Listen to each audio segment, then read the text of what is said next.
Nous sommes dans l'éditeur en ligne de Scratch.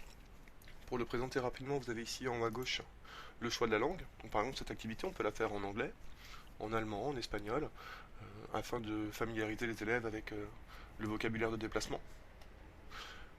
On a ici Fichier, qui nous permet par exemple de télécharger ce qu'on a fait dans notre ordinateur pour le sauvegarder, puis par la suite de le réimporter pour pouvoir continuer notre travail. Par exemple. Vous avez dans les scripts du chat, ici sur notre lutin, on peut le faire déplacer. On peut, dans les apparences, lui faire dire des choses. Ici, par exemple, hello. On a un stylo, on a des événements. Et ici, on va utiliser un premier événement quand le drapeau vert est pressé. Donc ici, quand le drapeau vert qui est là est pressé.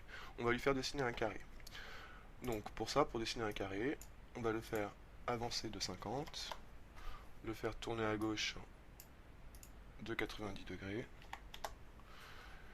Et puis on peut répéter 4 fois ce bloc. Donc, au début, un élève n'est pas familiarisé avec les boucles, donc il va surtout faire du copier-coller. Donc ici, on va avoir notre carré. On peut, si on le souhaite, et plus tard forcer les élèves à utiliser les boucles, ici, qu'on voit dans les contrôles. Donc pour l'instant, on va mettre le stylo en position d'écriture, on va dessiner notre carré. On peut lui faire dire quelque chose à la fin. Par exemple, quand il a fini, voici un carré. Donc quand j'appuie sur le drapeau vert, le chat vient de dessiner un carré.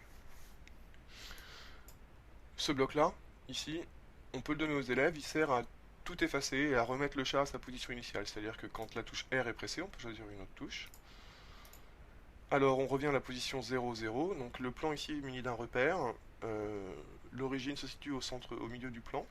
Donc on va le faire revenir le chat à l'origine du repère, le faire orienter vers 90 degrés, donc par là, et on va tout effacer. Ça permet de recommencer si l'élève a raté ce qu'il fallait. Ensuite, on peut lui faire dessiner un triangle équilatéral, un hexagone, un octogone, et peut-être le forcer à utiliser justement la boucle.